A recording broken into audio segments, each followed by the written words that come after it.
क्यों सोने नहीं दे रहे? जब नींद आ रही है तो? उसने उसकी तरफ देखने से गुरेज ही बरता, साथ ही अपनी कमर से उसकी मजबूत गिरफ्त हटाने की कोशिश की। उसके कपड़ों से उठती कलोन की दिल फेब में उस पर गोया सहर तारी कर रही थी। अच्छा, क्या वाकई? सलार की मुस्कुराती आवाज पर वो गड़बड़ा सी गई, मगर फौरन ही अपना भरम कायम रखने को उसे तक कर देखा। जी हाँ, इतनी गहरी नींद में थी मैं, मगर आपने मुझे जगा दिया और अब सोने भी नहीं दे रहे। उसकी मखमूर नजरों से बचने को वो नजरें चुरा कर बोली। मीर सलार ने बेसाख्ता अमरती मुस्कुराहट होठों के गोशों में छुपाई। तुम ऐसे नहीं बताओगी मिसेस, मुझे अपना तर्ज अमल अपनाना होगा। अब इस बार उसने झटके से उसे खुद से करीब कर लिया, इतना कि इस सिचुएशन में कुछ बोलना भी मरहा को मुश्किल साबित हो रहा था। मीर सलार की 2 से 3 गुस्ताखियों पर ही वो गोया शर्म से पागल हो जाने को थी। बताती हूँ अतल पुथल सांसों को बामुश्किल कंट्रोल करने की कोशिश में वो जरा सा पीछे होते हुए चिल्लाई। अब बताओ। सलार आबरू उचका कर हमतन गोश हुआ। आप गाँव गए थे ना? मुझे क्यों नहीं लेके गए साथ? मुझे हसन भाई की जबानी पता लगा, क्योंकि उन्होंने आज खैर खैरियत के लिए यहाँ कॉल की थी। आप तो बिना बताए ही चले गए थे, भाप उड़ाते चेहरे के साथ, बिना नजरें मिलाए कहा। बिल आखिर शिकवा जबान से फूट ही पड़ा। अच्छा, तो आपकी नाराजगी इस वजह से थी? मैं तो ऑफिस से ही अचानक चला गया, जो कि मुख्तसर वक्त के लिए जा रहा था, तो तुम्हें साथ नहीं ले गया। अगर 2-3 रोज के लिए जाता तो साथ ले जाता। मेरी जिंदगी, मेरी जान। उसने उसकी नन्ही सी नाक छूते हुए वजह बताई। लेकिन मैं अम्मा से मिल लेती ना, वो मचल कर बोली। उसका आसान हल भी मैंने सोच रखा है। मैं सोच रहा हूँ क्यों ना शुबाना भी को हम यहाँ ले आए, और इस तरह तुम्हारे साथ मुस्तकिल तौर पर भी रहेंगी, क्यों ठीक है ना? उसकी बात पर पहले तो मरहा के चेहरे पर बेयकीनी फैली, फिर खुशी के मारे आंखों में आंसू चमकने लगे। आप सच कह रहे हैं? वो सरशार सी होकर उसके गिर्द अपनी गिरफ्त मजबूत करती बोली। बिल्कुल, मीर ने मोहब्बत से उसका सर चूमा। आप बहुत अच्छे हैं साईं। मरहा की आवाज खुशी से लबरेज थी। अच्छा, ये नई इतला है मेरे लिए। वो बेसाख्ता हंसा। वैसे मिसिस, तुमने पूछा नहीं कि मैं इतनी उजलत में आखिर गांव क्या करने गया था? मीर के कहने पर वो चौंक उठी। हाँ बताएं, आप किस काम से वहां गए थे? उसके सवाल पर मीर ने उसे हसन और जोफा की कहानी से आगाह किया, तो वो सर पा हैरत में डूब गई। हसन भाई जोफा बीबी में इंटरेस्टेड है। ये कब हुआ? वो कुछ कवार से हैरत में बोली। ये उसी वक्त की बात है जब जोफा उनके घर क्याम के इरादे से गई। मीर के बताने पर वो खिल उठी। उफ, अल्लाह करे जोफा बीबी इस रिश्ते के लिए राजी हो जाए। उनकी जोड़ी कितनी जबरदस्त होगी ना। मरहा का चेहरा अंदरूनी खुशी से टगमगाने लगा। बिल्कुल, मीर सराहने वाले हाना अंदाज में उसका बेजरर चेहरा देखा। उसकी नजरों का एहसास होते ही वो चुप कर गई। ऐसे क्या देख रहे हैं? वो पलके झपकाए आहिस्ता लहजे में पूछ बैठी। तुम्हें देख रहा हूँ। सलार ने उसके चेहरे पर अपनी खुमार आलूद नजरें दौड़ाते हुए जवाब दिया। और मुझ में क्या देख रहे हैं? मरहा उसका ध्यान हटाने को कदरे शरारत से बोली। उस मुसव्विर के कलम से तामीर शुदा इस हसीन तखलीक को देख रहा हूँ और सोच रहा हूँ कि ये शाहकार सिर्फ मेरा है, मुकम्मल मेरा। जज्बात से चूर आवाज मरहा को अपने हवासों पर उस पल छाती महसूस हुई थी। उसने कंफ्यूज होकर आंखें बंद की। आंखों पर मीर सलार के लोगों का नाम महसूस करके उसकी सारी जान हथेलियों में सिमट आई थी। उसके बाद अपने चेहरे के नक्श पर, उसकी तबाहकुन गुस्ताखियों पर मरहा को यूं महसूस हुआ जैसे उसका पूरा वजूद पसीने में नहा गया। उसने अपनी कमर पर उसकी सरायत करते हाथों पर हाथ रखकर मज़ाहमत करनी चाहिए, मगर वहां गिरफ्त मजबूत हो गई थी। मीर सलार ने उसकी गर्दन में चेहरा छुपाते हुए उसके मरमरी वजूद को खुद में समेटा और उसकी चोटियों के बल खोल डाले। लंबे घने बाल आबशार की मानिंद बेड पर दूर तक फैल गए। मरहा के वजूद को उसके कपड़ों से आजाद करता वो उसके होठों पर झुकी और अपनी पूरी शिद्दत से उसके लबों से अपनी प्यास बुझाने। अपनी शर्ट उतारना उसके वजूद पर काफी सूखी। खिड़की से झांकते चांद की नरम सी रोशनी उस माहौल को मजीद दिलकश रूप दे रही थी। कतरा कतरा बीतती रात लम्हा ब लम्हा मजीद हसीन तर होती जा रही थी। जका साहब ने आसिया बेगम से बात की और उसको मीर सलाह की ख्वाहिश से आगाह किया और ये भी बताया कि हसन और जोफा की शादी को लेकर वो बहुत खुश है और अब वो जोफा को मनाए इस शादी के लिए। हसन उसको बहुत खुश रखेगा। आसिया बेगम भी मान गई, मगर उन्हें मालूम था कि जोफा अभी नहीं मानेगी।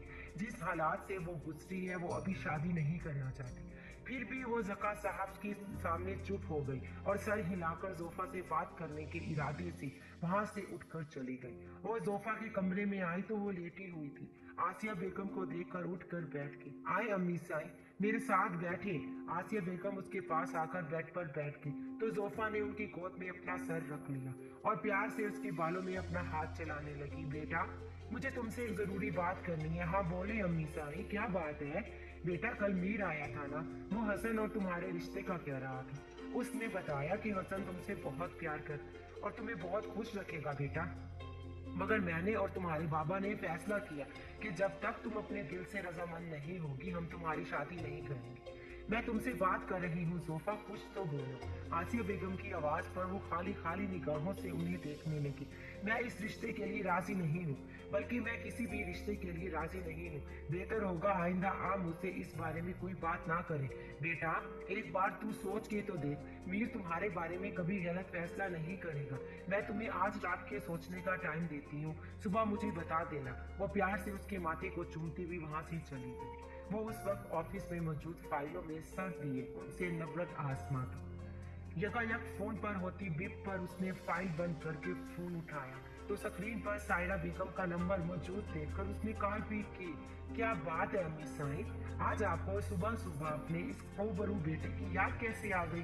फोन कान से लगाकर उसने कुछ शरारत से पूछा। खबर ही ऐसी है अम्मी, सोचा तुम्हें भी इत्तला कर दूं। सायरा बेगम की पुरसोज आवाज पर वो ठटक सा गया। क्या हुआ, खैरियत? किसी खतरे के पेशे नजर उसने ट्रांस किसी कैफियत में पूछा। तुम्हारी मोरे सुबह सुबह सीढ़ियों से गिर पड़ी है। भागम भाग जब अस्पताल ले गए हैं, मगर उनकी हालत तशवीशनाक है। डॉक्टर ने बताया है कि रीढ़ की हड्डी में फ्रैक्चर आ गया, जिससे वो शायद अपनी बकिया जिंदगी बिस्तर पर लेटे लेटे ही गुजारती।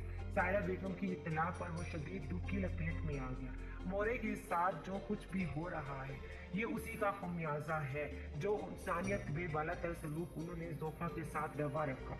उनकी इस हालत पर दुख तो बहुत है, मगर कुदरत की इंसाफ का तरीकेकार यही है, इसी को मकाफाते अमल कहते हैं। तुम सही कहते हो मीर, ऊपर वाले के इंसाफ पर तो मुझे उस दिन मुकम्मल तौर पर यकीन हो चला था जब बाबा साईं अपने अंजाम को पहुंचे थे।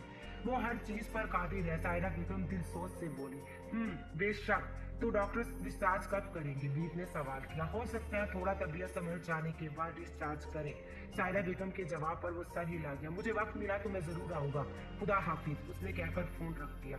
बेशक उसकी लाठी बेआवाज है, बेशक वो बेहतरीन अदलो इंसाफ वाला है। खुद से आहिस्ता लहजे में कहते हुए वो दोबारा फाइल्स पर झुक गया।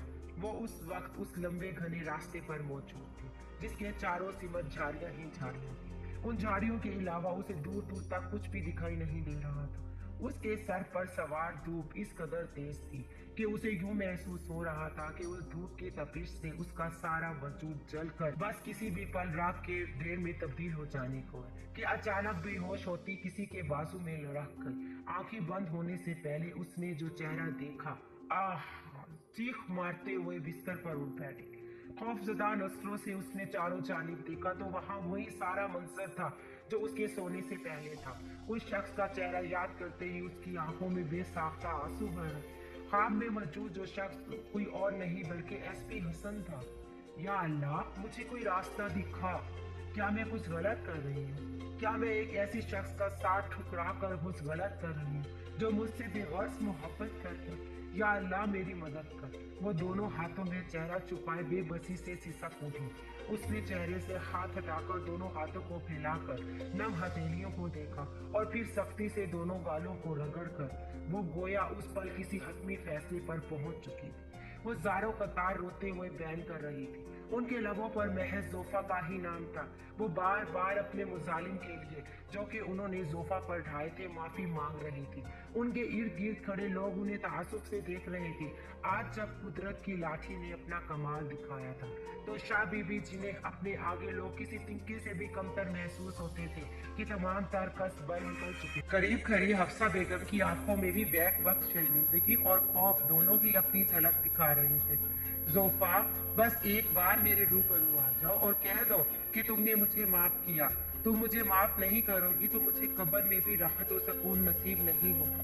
شاہ بی بی اونچی آواز میں گریہ ازاری کر رہی تھی۔ مورے، زوفا یہاں کہیں نہیں ہے۔ اب ان معافی تلافی کا کوئی فائدہ نہیں ہے۔ جو گزر گیا سو گزر گیا۔ تم چھوٹی حویلی جاؤ، ذیشان، خدا کے لیے اسے مناؤ، اسے کہو مجھے معاف کر دے۔ ہرگز نہیں مورے، میں اپنے اندر قطعی اتنی ہمت نہیں پاتا کہ چھوٹی حویلی کی دہلیز پر قدم رکھ سکوں۔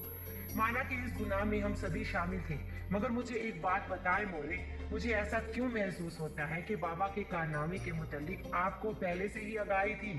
ہاں، مجھے اس کے چند روز بعد یہ خبر تمہارے بابا صحیح سے ہی پتہ چلی تھی۔ سب کچھ جاننے کے باوجود بھی ان کے ساتھ اس گناہ میں شامل ہو گئے۔ اللہ نے میرے لیے بہترین سزا چنی ہے۔ بے شک وہ بہترین انصاف کرنے والا ہے۔ مجھ جیسی کے لیے یہی سزا ہونی چاہیے کیونکہ میں اسی قابل ہوں۔ صبح ناشتے سے فارغ ہونے کے بعد وہ آسیہ بیگم کے کمرے میں چلی گئی۔ امی سائیں، کیا میں اندر آ سکتی ہوں؟ اس نے کھلے دروازے پر ہی انگلی کی مدد سے ٹک ٹک کی تو آسیہ بیگم جو کہ وارڈروب کھولے کھڑی تھی چونک کر اس کی جانب مڑی۔ آ جاؤ زوفا، آپ مجھ سے ناراض ہیں؟ اس نے باغور میں دیکھا۔ نہیں میری جیت جان، میں بھلا تجھ سے کیسے ناراض ہو سکتی ہوں؟ بس تیرے لیے فکر مند۔ مجھے معلوم ہے کہ آپ مجھ سے بہت محبت کرتی ہیں اور ایک ماں ہونے کے ناطے آپ کی بے لوث محبت کی میں دل سے قدر کرتی ہوں۔ آپ سے کچھ ضروری بات کرنی ہے امی سائیں۔ اسی دوران زکا صاحب جو کہ کمرے میں ہی آ رہے تھے، ان کی گفتگو پر وہی دروازے پر ٹھہرتے۔ جس رشتے کے لیے آپ نے رات کو مجھ سے بات کی تھی، میں اسی بابت آپ سے بات کرنے آئی ہوں امی سائیں۔ میں اس رشتے کے لیے راضی ہوں، اس نے پلکیں جھپکتے ہوئے اظہار کیا۔ زکا صاحب کے لبوں پر شکر آمیز مسکراہٹ پھیل گئی۔ آسیہ بیگم بھی خوش ہوتی زوفا کے گلے لگ گئی۔ اسی وقت زکا صاحب بھی اندر آ گئے۔ زکا صاحب کو دیکھ کر وہ بے اختیار بیٹھ سے اٹھی اور ان کے سینے سے آ لگی۔ خوش رہو میری بچی، اللہ نے یقیناً تمہارے لیے کچھ بہترین اور خوبصورت سوچا۔ یہ رشتہ ہر لحاظ سے اچھا ہے۔ لڑکا بھی مکمل طور پر خوبرو اور لائق ہے۔ کسی چیز کی کوئی کمی نہیں ہے۔ وہ محبت کرنے والے اور عزت دینے والے لوگ ہیں۔ مجھے امید نہیں بلکہ یقین ہے کہ تم اس شخص کے ہمراہ بہت خوش رہو گی۔ زکا صاحب اپنی لاڈلی بیٹی کی خوشیوں کے لیے دعائیں مانگ رہے تھے۔ اس نے خود کو ہلاک کے دھارے پر چھوڑنے کا فیصلہ کر لیا۔ وہ اب پلٹ کر ماضی کو کریدنا نہیں چاہتا تھا۔ دوسری جانب زکا صاحب نے سالار کو فون کال کے ذریعے زوفا کی رضامندی کا بتا دیا۔ کچھ پل تو میر سالار کو اپنی سماعتوں پر یقین نہیں آیا، مگر پھر زکا صاحب کے یقین دلانے پر اس کے چہرے پر خوشی اور حیرت کے تاثرات بیک وقت در آئے۔ وہ حسن کے لیے بہت خوش تھا اور اب جلد از جلد اسے یہ خوشخبری سنانا چاہتا تھا۔ مرحا کو بھی میر کی زبانی زوفا کی رضامندی کا علم ہوا تو وہ بھی خوشی اور مسرت سے پھولے نہیں سمائے۔ میر سالار نے بی جان کو کال پر ہی ساری بات سے آگاہ کرتے ہوئے ساتھ ہی زوفا کے مان جانے کی خوشی کی خبر بھی سنائی تو بی جان کے ہاتھوں تو ہفتے کلیم لگ گئی۔ زوفا اب ہمیشہ کے لیے ان کے گھر کی زینت بننے کو تھی، یہ سوچ کر ہی وہ نہال ہو گئی۔ میر سالار نے بی جان کو حسن سے اس بابت بات کرنے سے فی الحال منع کیا کیونکہ وہ خود حسن سے اس بارے میں روبرو کلام کرنا چاہتا تھا۔